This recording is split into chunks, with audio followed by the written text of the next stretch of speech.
To be the first lady of a church is a position of honor, respect, and leadership. In most cases, it's highly coveted. On today's case, Mrs. Hicklin says her experience as first lady of her husband's church has not been all that it's cracked up to be. She says for her, being first lady means working full-time for no compensation, sacrificing her husband to the church, and being put on the back burner for important events like her birthday and even her anniversary. Now she says she's had enough, and if something doesn't change, she's done. Let's hear their case.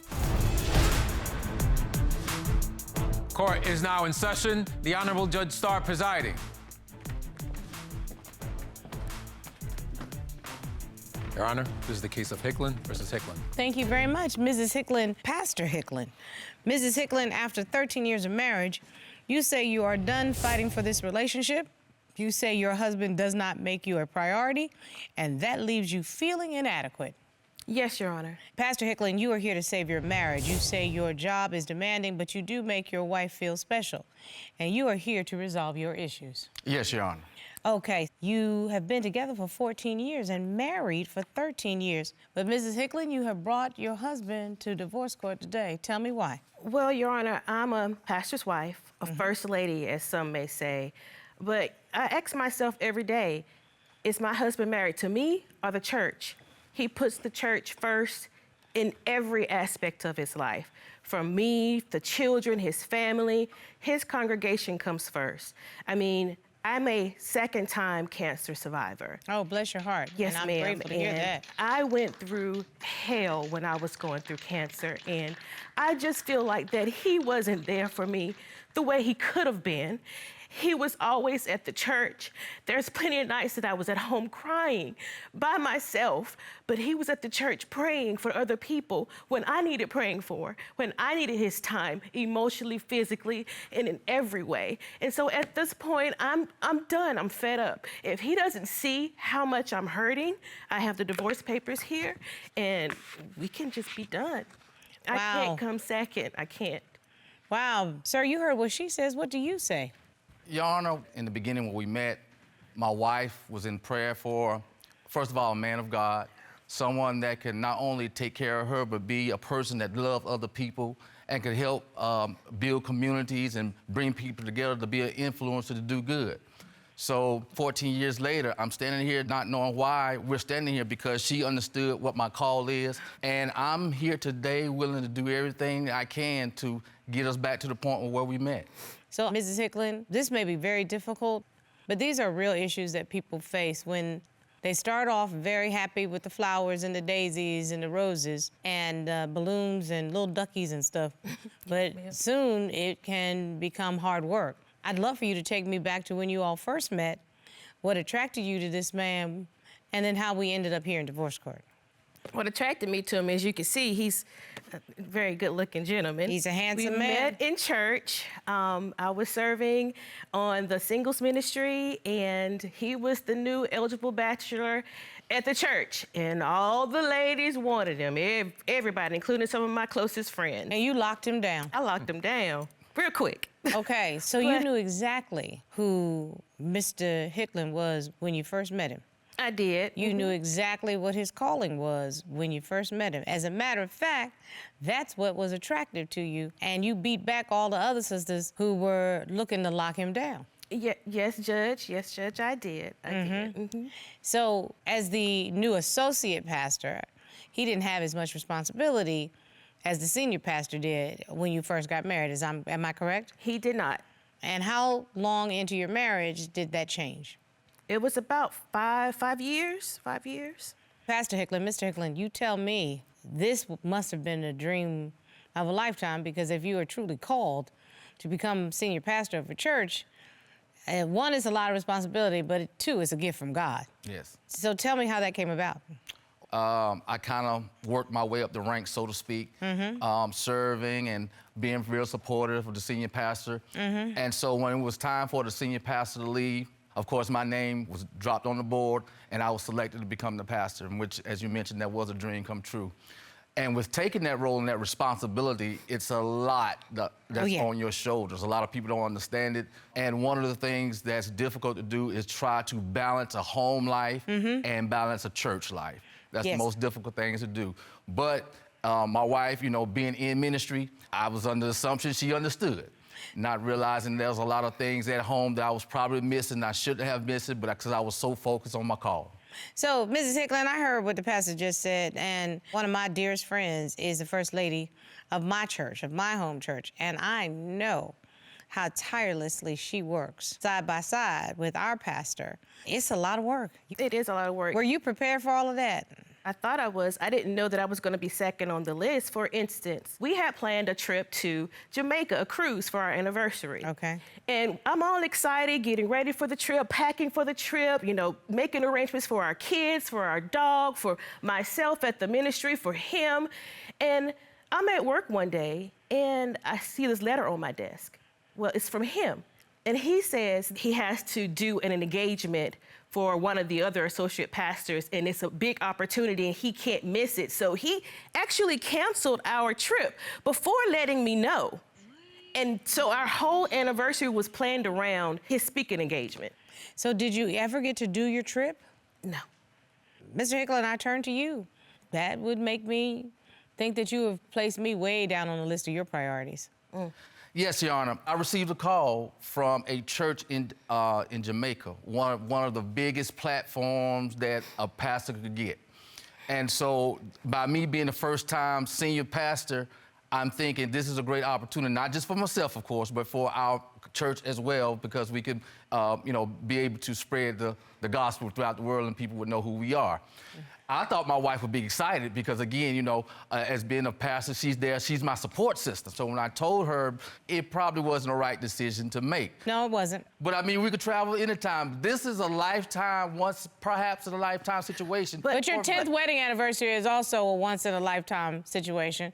And you were going to Jamaica where you all were planning to do the cruise? Yes, Your Honor. Yes, but I had to be focused more on ministry, not just vacation. Because, you know, when we go on vacation, you know, I try to get my mind off the ministry and the congregants and everything. But had I gone there, I'll be honest, Your Honor, I'd have been thinking about that engagement. But why did he consult me, Your Honor? You're worried about boundaries with people who work at the church. There is a prominent woman in the church, and she gives him gifts all the time. It's pies, and it's Christmas gifts, it's birthday gifts. She takes him to lunch, and they dated before we were married. Tag you're it, Pastor Hicklin.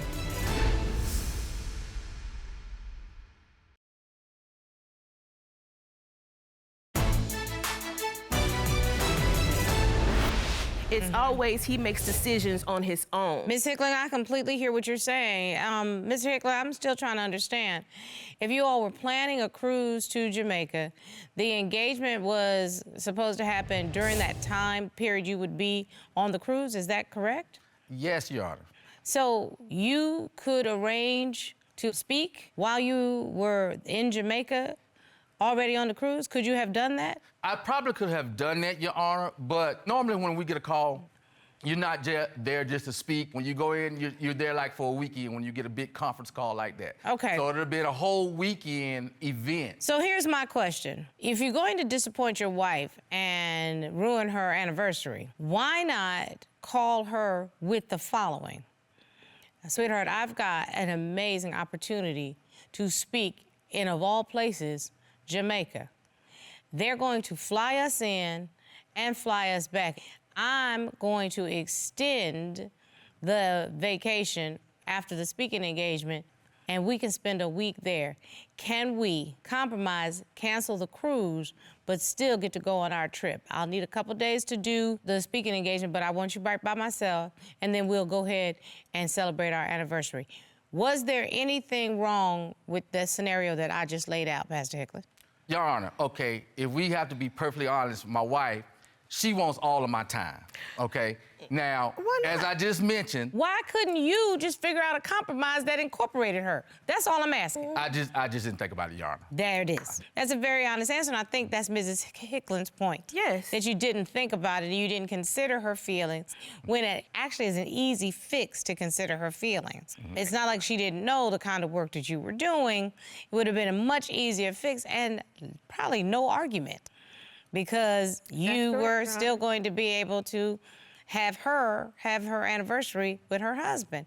But you say this is not the only time. No, Your Honor. So he took me to a nice restaurant. We got dressed up. We went to one of my favorite restaurants, ordered my favorite meal, and we were having an honest conversation during dinner. And we were actually talking about how we can better balance ministry and life and kids and jobs and everything else. And I was telling him how I felt about, just putting me first. Lo and behold, right in the middle of my speech, he gets a phone call from somebody from the church. And it started out as he was like, I'm at dinner with my wife, blah, blah, blah. But he gets up and proceeds to go outside and was on the phone 20 minutes. 20 minutes. Pastor Hicklin? I received a phone call from one of my congregants that there was a young man that I was trying to help was facing some serious time. And the lawyer called me and needed some spiritual advice or what could I counsel the young man spiritually. And I said, yes. So I said, do you have the young man with you? He said, yes. So I was talking to the young man and giving him advice of what to do, and trying to comfort him before he goes to court. But I don't understand why that couldn't wait. Well, Mrs. Hicklin, I can pretty much tell you why that couldn't wait, because the lawyer only has X amount of time with his client, especially one who is facing some serious time. More than likely, they were in the conference room at the jail having a conversation, and he may have had 30 minutes on the clock. And then the people are gonna come in and say, put the phone down. I mean, I'm just telling you from my personal experience, that normally is what happened. I know it was inconvenient, and I know you saw it as rude. Very much so. But Mrs. Hicklin, that is a part of his ministry. But that does happen sometimes, so I don't know the difference, Your Honor. He came back in the restaurant and he didn't even apologize. So I don't know what the phone call was about. Yes, ma'am. I don't know, the ins and outs of it, but most of the time when he gets interrupting phone calls, it's from, the security was left on at the church, or stuff that's not even... Stuff that does not require his immediate attention. Absolutely. We go to this family gathering, nice restaurant. As the waitress was coming for the bill, my wife said, oh, it's already been taken care of. What? I said, okay. So I go and check this church card, and there was an expenditure for that meal, over $2,000. What? Yes. I might want to send the IRS to look at what other things you doing with the church card.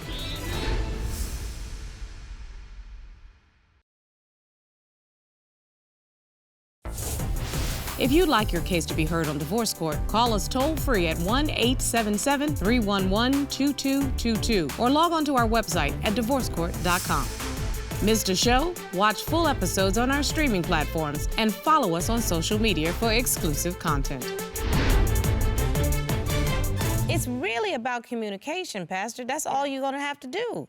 Mrs. Hicklin, am I correct? Yeah, that's true. It's just about communication. Just let me know what's going on, and I just want to feel like he sees me. That's it. I just want to feel like he sees me. I'm concerned this is not the only things. I mean, I know that you're worried about boundaries with people who work at the church. Absolutely. There is a prominent woman in the church, and she gives him gifts all the time, to where it's excessive. It's pies, and it's Christmas gifts, it's birthday gifts, it's just little things. She takes him to lunch. Now, I'm in my office, and I'm working, and their office is on the same hallway. And she'll pop in and she'll say, we're going to lunch. You want us to bring you something back? What? No, we're going to lunch? And so they'll go to lunch. And I feel that he should not accept gifts from her. He needs to set boundaries, because some women have ulterior motives. Oh, no. She's a single... Yes, she's single. She's a single high-ranking woman there. And they dated before we were married. Tag your it, Pastor Hicklin. Your Honor, when my wife and I first met, that was probably one of the first things I told her.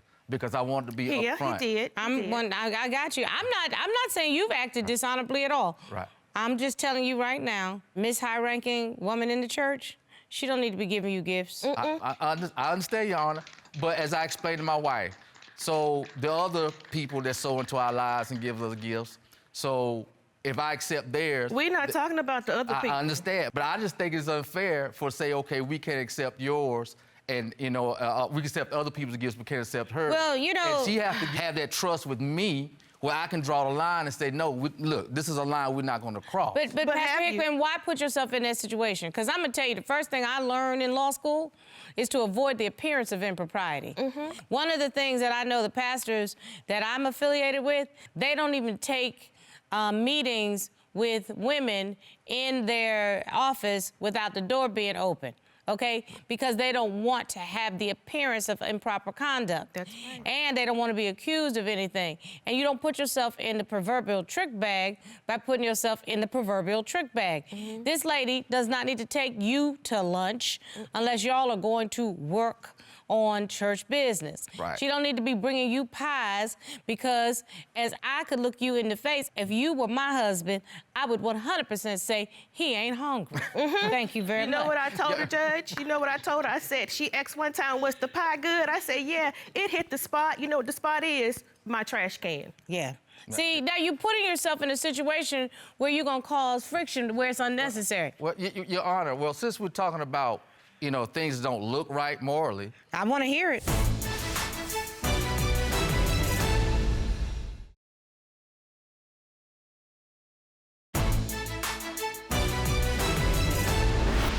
There was an incident that took place. There was a family gathering, nice restaurant, food's great and everything.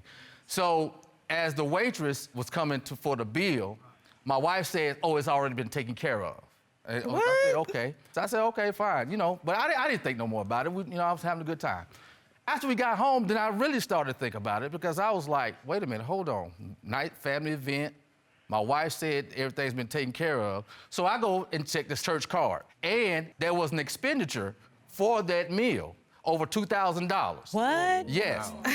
So then I just politely asked my wife, hey, baby, listen, there was an expenditure on the books. Did you, this meal, did you use a church card? And she went ahead and told me, yeah. So that puts me in a bad place because the first thing folks gonna say, oh, the pastor's stealing money. That is a trick bag for you. Right there. So, tag you're it, Miss Hicklin. Your Honor, it was a family dinner. I assumed that he would want to take care of the cost for that. Excuse me. He might want to take care of the cost, but it comes out of the income that the church gives him. It doesn't come out of the church coffers. As a matter of fact, if I knew you had done it and I was this high-ranking lady official who already looking to take your man, I might want to send the IRS to look at what other things you doing with the church card. So I'm just trying to tell you, you put yourself in a situation where you could be called into question. I can add that. I can add to that, Your Honor. You doing too much. You doing too much. Oh, no. See, that's the point. When you open Pandora's box, all kind of demons and stuff start flying out. Everything just happens. So, Your Honor, so I come home, I notice there's gifts at the door. And these gifts are nice gifts, too. I'm talking about nice handbags, nice shoes, nice purses. Now, like I said, my wife, she gets a salary from the church. But No, I don't. Don't you stand up here and lie. I do not get a You paycheck. get a love. We give you a love offering for helping with the church. A love offering. But I know how much that is. And so when I'm looking at those gifts, Your Honor, what we giving her does not equal to what them gifts that's on my doorstep. That's right. It doesn't equal 80+ hours of working. So that's called a negotiation with the church on what you're going to get paid. This sounds like a misappropriation of funds. Next time on Divorce Court.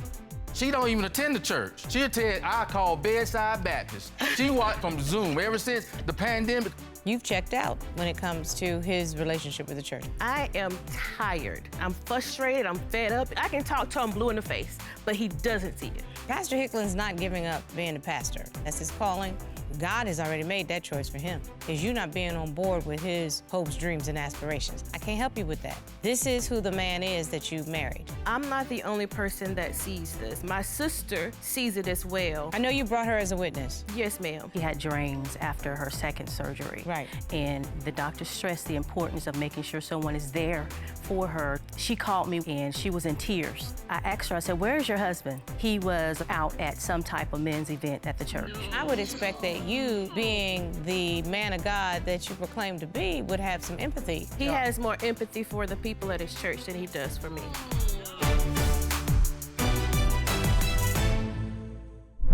Made in Georgia.